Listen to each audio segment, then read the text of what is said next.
none of your thoughts are really yours, please see. Thought is something that you generate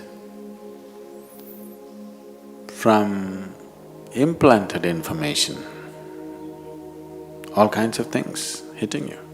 The way you think right now depends on what kind of family you were born in, what kind of parents you had, what kind of education, what kind of society, what kind of social backgrounds, religious backgrounds, and all these things deciding how you think. Yes or no? For sure, isn't it? So how can you say it is your thought? All kinds of people are working. Can somebody plant a thought? Definitely. Definitely, yes. If you're talking about someone consciously wanting to plant a thought in you, is that possible? Very much possible. But you shouldn't get into this mode, because every time you do something wrong, you will think, somebody planted this in my Even if you let somebody plant it in your head, it is still your doing, isn't it? Yes? You let somebody plant a thought in you, that is also your doing, isn't it? Oh, somebody planted a thought in my head, what can I do? People are going about this has become a fashion everywhere. This was an Indian thing. When Indians got very affluent many generations ago, and they got naturally lazy, they came to this, God willing. Anything you ask them, they'll say, God willing. God willing, I will get up. Who knows when goddamn God is willing? If I do it, God was willing. If I don't do it, He's not willing. This is a horrible trick. But it goes on in the world. Everything that matters to them, anyway they will do. If you ask something, they'll say, God willing. Yes? Will they say, if God willing, I will have my dinner? No, they will eat. If you say, can I have dinner? They'll say, God willing.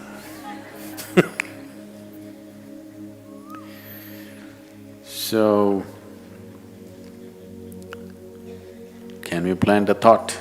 Definitely we can. In fact, we can plant a whole philosophy into you if you want.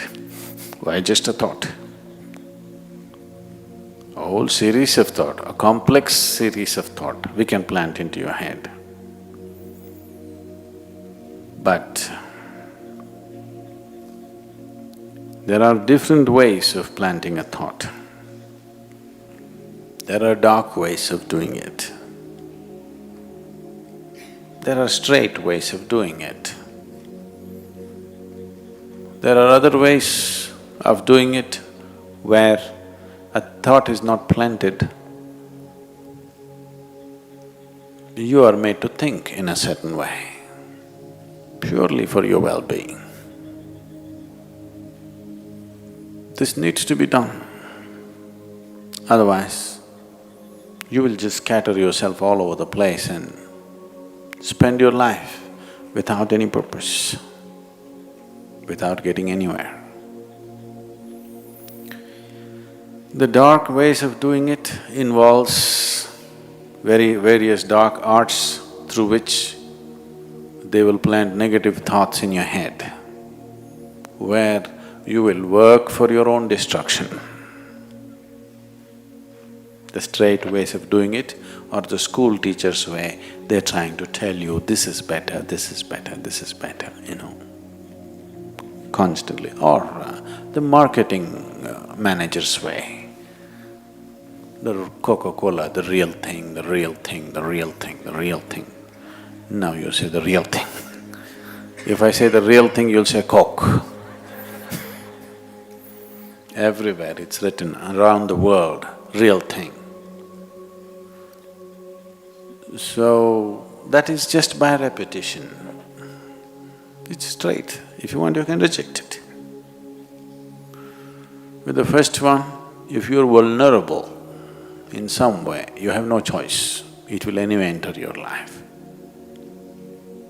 The last way of doing it will happen only if you're willing, open and receptive. Otherwise, that person who does the last way of putting thoughts into you is not even interested in doing such things. Only if you are willing, open and you want to go in a certain way, but you do not have the necessary grit to hold on to something that you need to do, then a thought can be implanted in you in a different way. So, if you're talking about negative thoughts being implanted into you, all you have to do is bring some simple meditation or something where your system gets organized in such a way that these things cannot affect you. Or you must carry something with you which will create a certain cocoon of energies around you where these things cannot affect you. There are various ways of preventing somebody else influencing your thought. So, I'm also willing to plant a thought in you, more than a thought in you. I can plant an explosive in you if you want. Not a bomb, an explosive. You know, there's a difference. Bomb is purely destructive. An explosive can be used in so many ways, isn't it? If you want, I can plant an explosive. Why? Just a thought. If you simply say boom, it goes. I can plant an explosive of ecstasy if you want. If you simply close your eyes, lots of people, if they just close their eyes, their eyeballs will go pop. Why just a thought? Thought is a rudimentary thing, very surface thing. We can plant energy into you in such a way that it guides your life wherever you are, whatever you may be. There are better technologies than thoughts.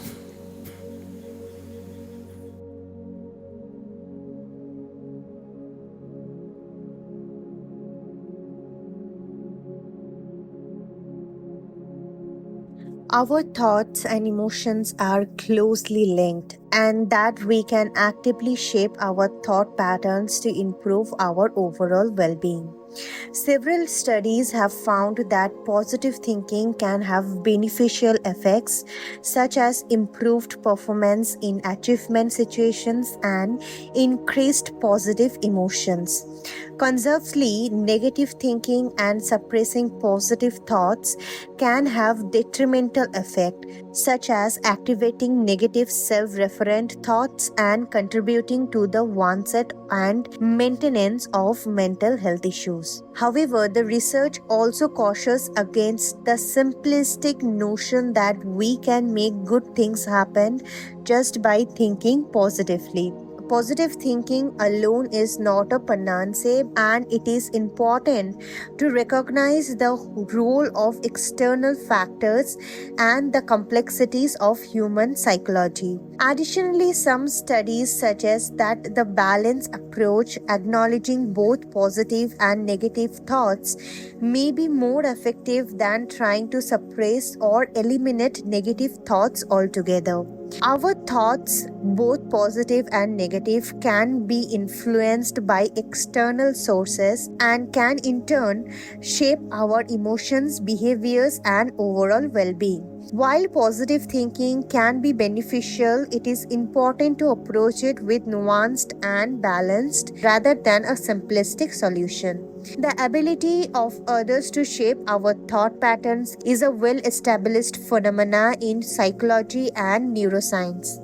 Our thoughts, emotions, and behaviors are deeply interconnected, and external factors can have a significant impact on the way we think and perceive the world. One of the primary ways in which others can influence our thoughts is through social and interpersonal interactions. The people we surround ourselves with, the information we consume, and the messages we receive from various sources can all shape our thought patterns over time. For example, being exposed to negative or critical comments from others can lead to development of negative self-talk and a tendency to focus on the worst case scenario. Conversely, receiving encouragement, praise, and positive reinforcement can foster more optimistic and constructive thought patterns.